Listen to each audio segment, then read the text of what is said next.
Listen, oh listener, close your eyes and travel back to the year 1929.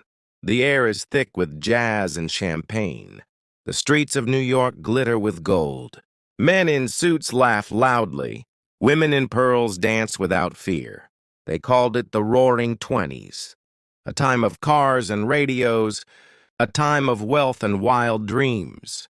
But fate waits in silence. And silence is often louder than music, because behind the glow of lights, shadows were gathering. The world did not know that the roar would soon turn into a whisper, and the whisper into a cry. This is the story of the Great Depression, a storm without rain, a darkness without night, a tragedy not written in novels, but written in the hungry eyes of millions.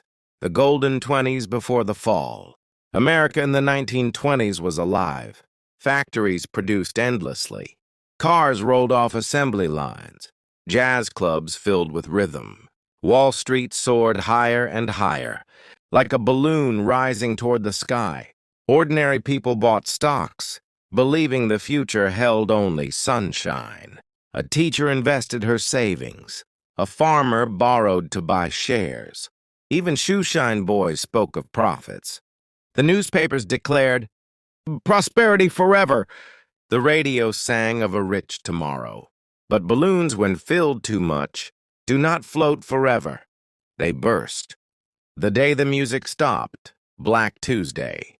It was October 29th, 1929. A date burned into memory. Black Tuesday. The stock exchange shook like an earthquake. Men shouted. Papers flew.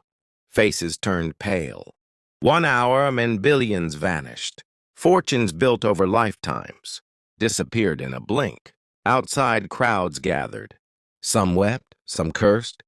Some simply stared in silence, unable to understand how the sky could fall. On a clear autumn morning, banks locked their doors.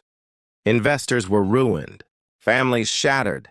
And the music of the Roaring Twenties, it stopped. Suddenly, completely. The collapse of ordinary life. The crash was not just numbers. It was bread on the table. It was shoes on the feet. It was roofs over heads. Factories closed one after another.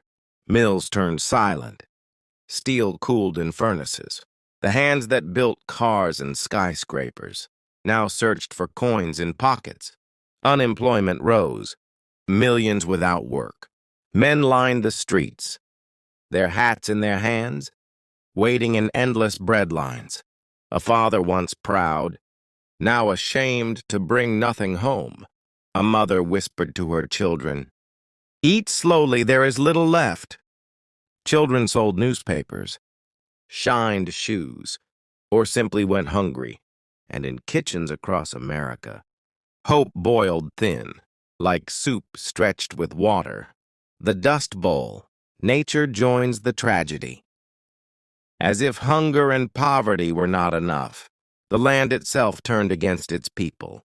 In the Great Plains, wheat fields dried. The soil cracked. Winds rose like giants. Dark clouds of dust swept across the horizon. They swallowed farms, homes, lives. People called it the Dust Bowl. Families tied cloth to their faces. Children coughed, lungs filled with earth. The night was long. But in the distance, a new voice began to rise. A voice soft, yet strong. A man in a wheelchair, yet taller than giants in spirit. Franklin Delano Roosevelt. He promised hope. He promised courage. He promised a New Deal. And for a nation drowning in despair, these words were not just politics.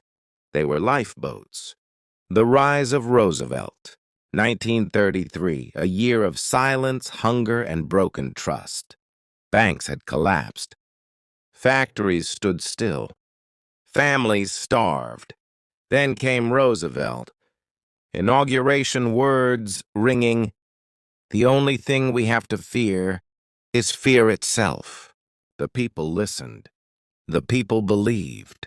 Roosevelt's New Deal was more than policy. It was a promise. Men built bridges, dams rose from rivers, roads stretched across the land. The unemployed found work, the homeless found shelter, forests were replanted, schools reopened, and in the evenings, families gathered around radios, hearing Roosevelt's fireside chats. His voice crackled through the air, gentle, calm, steady. In homes filled with fear, his words felt like light. The programs of hope. The Civilian Conservation Corps put young men to work. They planted trees, fought soil erosion, built trails that still exist today. The Works Progress Administration employed artists, writers, builders. They painted murals, wrote histories, built libraries and theaters. The Social Security Act was born, a promise that old age would not mean starvation. Step by step, brick by brick, hope returned. The world trembles too, but while America rebuilt, the world outside was restless. In Britain, factories struggled. In France, politics fractured. In Japan, militarists rose, seeking conquest. And in Germany, the Depression fed anger. Crowds listened to a man named Adolf Hitler. He promised strength. He promised revival. He promised empire. The hunger of the Depression became the fuel of fascism. The storm of economics prepared the storm of war.